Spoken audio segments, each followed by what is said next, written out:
এবার বাংলাদেশের চলমান পরিস্থিতি ও ছাত্রদের উপর আক্রমণ নিয়ে মুখ খুললেন নায়ক আমিন খান। বিস্তারিত জানতে পুরো ভিডিওটি আপনাকে কন্টিনিউ করতে হবে। পুরো ভিডিওটি না দেখে কেউ মন্তব্য করবেন না। তাই আসেন মূল ভিডিওটি আমরা শুরু করি।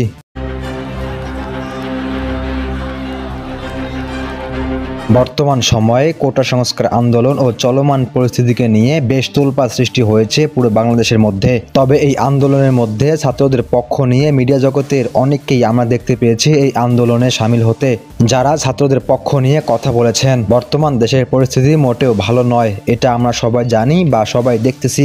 দর্শক শ্রোতা, ছাত্ররা তাদের ন্যায্য দাবি আদায় করার জন্য আন্দোলন করতেই পারে, স্বাভাবিক। তাই বলে যে ছাত্রদের উপর গুলির নির্দেশ দেওয়া হবে, এটা কেমন আচরণ? পুলিশকে গুলির অর্ডার দিয়েছে জন্য নিরপরাধ ছাত্রকে গুলি করবে বা যাকে তাকে গুলি করবে, এটা কোন আইনে লেখা আছে আমারে বোঝান। রংপুরে আমার ভাই আবু সাইদের কি দোষ ছিল? সে কি এমন কোনো কাজ করেছে যার কারণে তাকে গুলি করা উচিত? না, সে কোনো অপরাধ করেনি, তার কোনো দোষও নেই। সে নিজেও কল্পনা করেনি যে তাকে গুলি করা হবে, কেননা সেখানে পুলিশের সাথে এমন কোনো সংঘর্ষ হয়নি যার কারণে পুলিশ গুলি করবে আবু সাইদ ভাইকে। তারপরও তাকে গুলিবিদ্ধ হতে হয়। আমি ছোটবেলা থেকে শুনে আসছি যে পুলিশ জনগণের বন্ধু, কিন্তু 2024 সালে জুলাই মাসের পুলিশের অসাধারণ আচরণ ও চমৎকার কার্যকলাপ দেখে তাদের প্রতি একটা চরম ঘৃণা তৈরি হয়েছে, সম্মান না। এই আন্দোলনকে ঘিরে আমার কত ভাই আর কত বোনের প্রাণ যে নিয়েছে এই পুলিশ, এটা আমরা কম বেশি সবাই জানি, তাই না? তবে পুলিশদের এমন আচরণ মোটেও পছন্দনীয় না, আমি তীব্র নিন্দা জানাচ্ছি।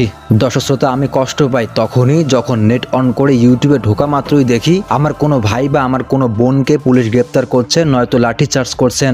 সবাই বলে আজকে ছাত্ররাই আগামী দিনের ভবিষ্যৎ, আর আপনারা এই ভবিষ্যৎকে এভাবে গুলি করে পরপরে পাঠিয়ে দিচ্ছেন। একবারও কি বুকটা কেঁপে ওঠে না কার উপর গুলি চালাচ্ছেন? আপনাদের কি মনে হয় না যে আপনাদের এই আচরণগুলোর কারণে বাংলাদেশের মানুষের কাছে প্রতিনিয়ত বদদোয়া কামাচ্ছেন, আর তাদের এই বদদোয়ায় আপনাদের কতটা ক্ষতি হতে পারে?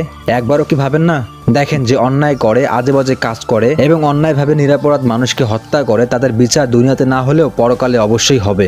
দর্শক শ্রোতা, ভুল বুঝবেন না, থাম্বনেলে আমিন খানের পিক এ কারণে দিয়েছি যাতে আপনারা আমার ভিডিওটি দেখতে আগ্রহী হন এবং আমার কথাগুলো আপনাদের কান পর্যন্ত চলে যায়। তো যাই হোক দর্শক শ্রোতা, পুরো ভিডিওটি দেখে আপনারা কি বুঝতে পারলেন অবশ্যই কমেন্ট বক্সে কিন্তু লিখতে ভুলবেন না। তো সেই সাথে আসেন ভিডিওটি আমরা এবারের মতো শেষ করি। দেখা হচ্ছে পরবর্তী নতুন কোনো একটা ভিডিওতে। সে পর্যন্ত ভালো থাকবেন। আল্লাহ হাফেজ।